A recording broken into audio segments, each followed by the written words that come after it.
Greetings. I am going to cover a few things about supply and demand. And so I'm just going to throw this together. Demand, if you need to pause this and write something down, go ahead. But demand is pretty much what it sounds like. It's what we want. Market-wise, it could be seen as individual or markets, as in what do I demand versus what do most of the people collectively seem to want. For the purpose of this video, I'm not going to talk about demand graphs. If I was teaching this in a regular classroom environment, or if you're watching this after coronavirus era, demand curves are important. The trick is, though, demand curves always trend downward. See D for demand, D for down as well. And basically, if you look at the numbers, it just shows at this price, we demand this many Frosties. Price and quantity always go in a certain spot. But for this video, I'm not going to go too much into that. All it is a demand schedule graphed out. But most of the time in tests, you would only see demand graphs. You would rarely see a demand schedule. I do want to talk about the law of demand in particular, though, for this piece. We're going to talk about what changes supply or what changes demand a lot.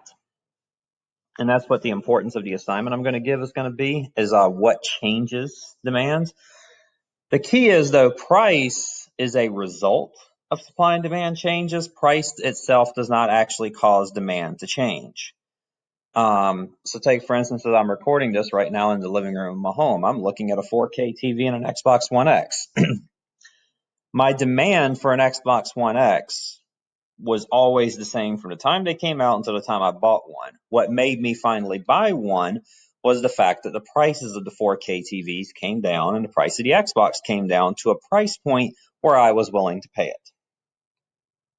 That's essentially what the law of demand is about, is that as the price went down, as it says here, as the price of an item falls and other factors remain the same, the quantity demanded rises. My demand did not change. Now, had I suddenly got a raise at work, I may be willing to use more of that money to go out and buy a 4K TV, or I may be willing to use that money to go out and buy the Xbox One X. However, the price itself does not actually affect my demand. I want a Ferrari, but the reason I don't have one is it's not because of necessarily that I don't demand one as the reason I don't have one. It's the price. If they came down to where they were cheap, then I would buy one, and that's kind of the law of demand.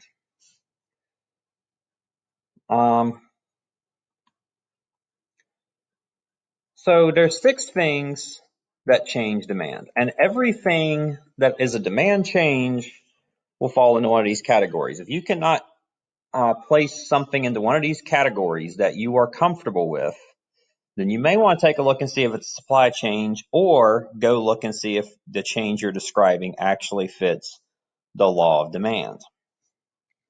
There are some exceptions to that, and I'll get a little bit into it. So first off, we'll talk about change in income of consumers. This could be increase or decrease, of course, based on income. I'm intentionally not going to talk a little bit about coronavirus, just because the assignment I'm planning to give for this video is going to ask you specifically to find things that coronavirus has affected. Let's say for individual. I'm going to just take a guess. I'm not trying to be insulting, but if you're in high school, you probably don't have the dream job that you think you'll have one day. So you probably don't have the income level you're looking for. But as you gain that income, as you gain a better job, you start gaining different demands. Your taste may change. Whereas once you were willing to shop at, Chick-fil-A, maybe suddenly you start demanding better or maybe more expensive food. Suddenly you start demanding going to the Angus barn more often or something. But if you make more or less money and that changes what you want, that is a change in demand. A change in population. So let's say Raleigh or Cary grows. There's a bigger group. That means that more things are being demanded.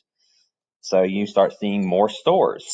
If I go back to income for a second, one good example might be something like Whole Foods, actually. If we don't have much money, if the economy is doing bad and we don't have a lot of money, we're probably going to be shopping at more like a Food Line or an Aldi. Usually in class, I have people call out, Would play a little Family Feud. Where would you shop if you didn't have much money, but you still needed some food? But as income goes up, you may start demanding more Harris Teeter, or maybe you want to shop at Whole Foods. Population, again, just if the population goes up, you're going to see a bigger demand on resources.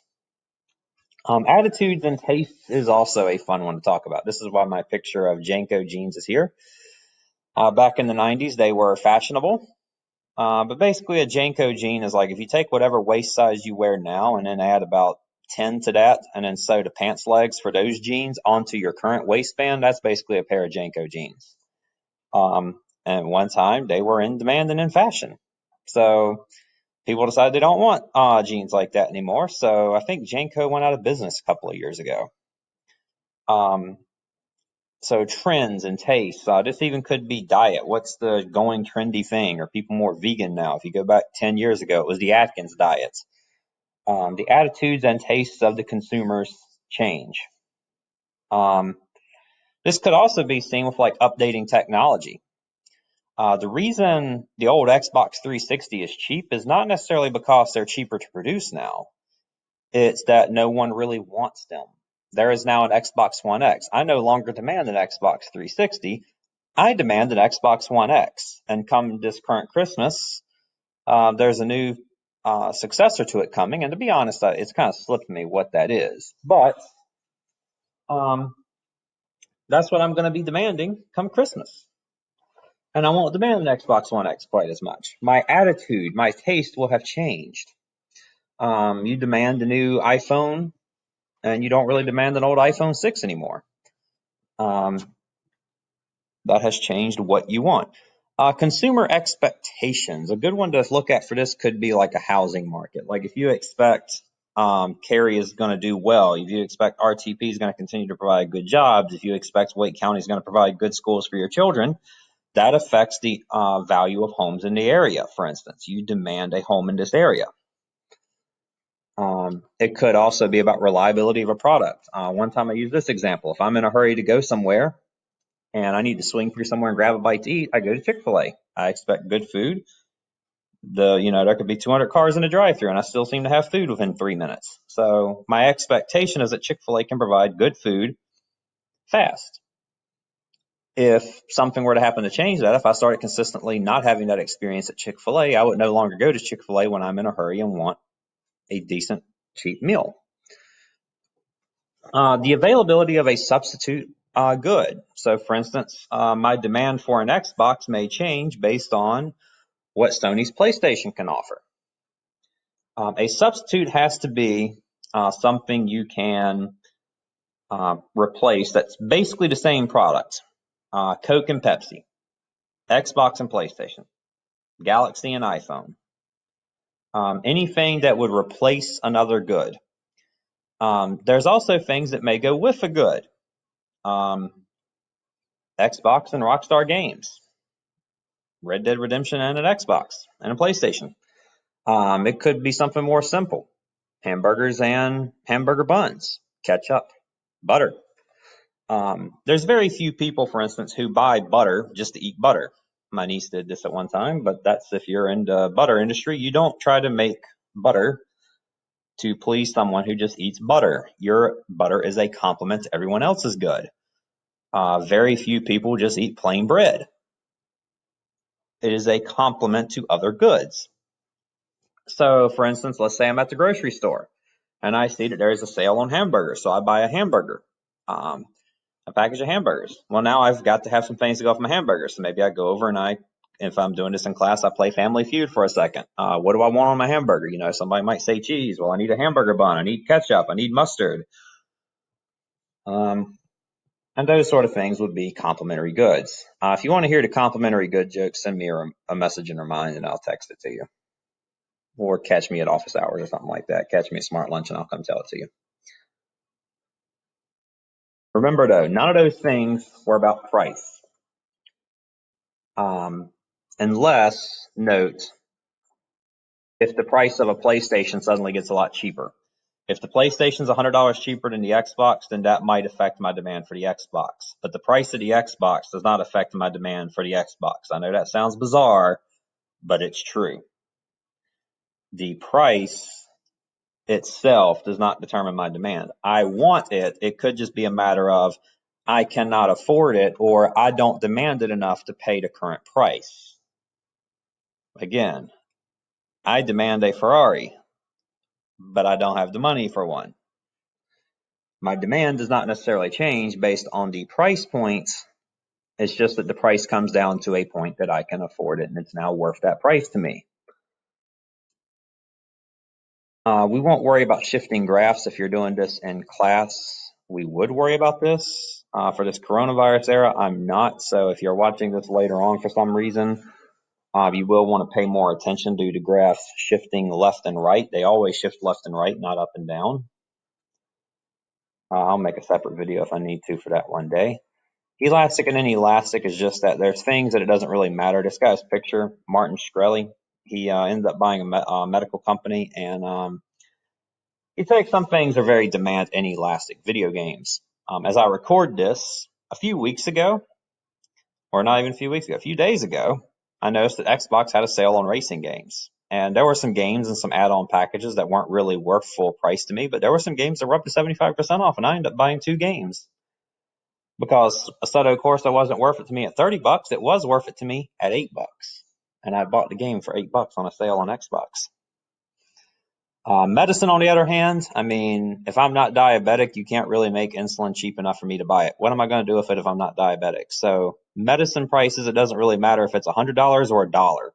If I need it to live, I'm going to buy it.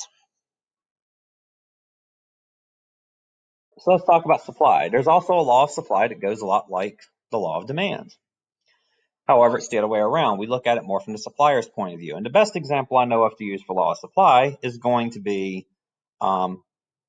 your labor. And I give this example that years ago, if you go look up, I was in high school, 2006, 2007, 2008, somewhere along there. The FedEx guy shows up at my house Saturday night, Christmas Eve. And so what I usually do is I start to tell this story is I say, before I start telling all that, I say, how many of you guys would be willing to work on a holiday to you?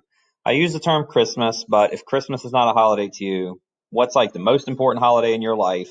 And then would you be willing to work on that day for your regular rate of pay? And very few hands ever go up. A few do, don't get me wrong, but not many.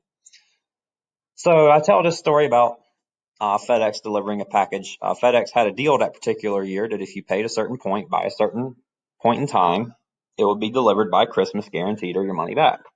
The FedEx guy shows up at my house, 7 o'clock, Christmas Eve, Saturday night. I went outside to meet the guy, and I said, I'm sorry you had to work Christmas Eve and all over all this. And he said, don't feel bad for me. I'm getting overtime pay, weekend pay, and holiday pay right now. He was making triple his hourly rate. And then people would be, wow. And then I asked the question again, how many of you guys would work on your most important holiday for triple your hourly salary or hourly rate? And not all hands go up, but quite a few do. Quite a few people are at that point. Notice, I have not changed how many hours there are available in a week. What I have changed is how much you are willing to work in those given hours. If I told you guys, hey, I've got some lawn work I need done, I'm willing to pay $10 an hour, I'm probably not going to get many people volunteering to come. If I said, I've got a lot of lawn work needs done, I'll pay $100 an hour, you're more likely to stop what you're doing and take the hours of your day and dedicate them to helping me with my lawn work. Notice I have not changed how many hours are available. I have just changed how much you're willing to work with them. So supply curves, you notice that inside the word supply, there is the word up. Supply graphs trend up. So what's going to change supply? Like demand, the curves shift, but we're not going to talk about that. So changing cost of resources. Price of gas goes down or price of gas goes up. It costs me more to transport things. It changes how much I'm willing to produce if it's going to be too expensive to make. Change in productivity. So this could be an example of I find a way to produce using what I have now, but in a more effective manner. And I like to use the example of UPS. Years ago, gas prices were going up. UPS tried to figure out how can we be more productive with the resources we have. If you ever watch UPS trucks, they very rarely make a left turn. They figured out they could be a little bit more effective if they planned routes so that trucks made right turns as frequently as possible and never tried to make left turns crossing or at major highways. And it made the routes more efficient. New technology, on the other hand, might be something like we put hybrid engines into trucks, and now the trucks can be more fuel efficient. That's new technology. One time, a Papa John's pizza owner told me that they had a new pizza that could cook pizzas 25% faster. They can now produce more pizzas. That increases supply. In the case of UPS and productivity, we're now able to ship more goods with the amount of trucks and workers we have based on just a productivity change. Government policy, and just the very theory of government, the more government regulation there is getting in the way, the harder it is to produce. The more I have to comply with safety standards or environmental policies, or I have to pay my workers more, or I have to give my workers more breaks, whatever like that makes me less productive. We won't get into the ethics of that just for this purpose. Taxes and subsidies. If the government takes more of my money, I can't use that money to produce, theoretically. Oftentimes in America, the word subsidy is used around farming. So subsidies would just be like the government saying, we need more corn for ethanol production for fuel. So we pay farmers to grow corn in addition to whatever they can get on the common market for corn. It's designed to we may also pay you not to do something. It might be productive for you to produce tobacco, but we don't want as much tobacco in the world, so we pay you money not to farm tobacco. Producer expectations. A good example of this I use is back in the Great Recession. A few years after the Great Recession, the price of live Christmas trees started going up. It was a supply and demand issue. The problem was that back in the Great Recession, people were starting to wonder, would people be able to buy Christmas trees if, the economy tanks and they can't afford them? So the producers, in anticipation of this, decided to plant less Christmas trees. And a few years later, there ended up being the economy was rebounding, but the problem was there weren't many trees to sell. I will go ahead and drop a coronavirus one on here. So if you're watching the video, here's a little freebie for you. Right about now, March, April, May is when retail stores start making their orders for Christmas. Well, if you're a retailer and you're looking at the possibility that 15%, 20% of Americans might be unemployed, that the economy might be suffering come Christmas, you may order less Christmas materials to put in your store, just anticipating that people can't afford it. So that might change a supply issue for you. Remember right and left on curves, but I'm not going to talk too much about that. Elasticity of supply is basically the same thing as elasticity of demand. It's just that they still produce the same amount of medicine. So equilibrium. Due to those shifts, if there ends up being less Christmas trees but a similar amount of demand, it raises the price. If the supply graph was shift left, we produce less trees, it means the price has to go up. A lot of times common sense tells you what this does, but it's just that putting it on a graph makes people make mistakes. All right, so I'm going to leave the video at that point for now. Hopefully you enjoyed watching.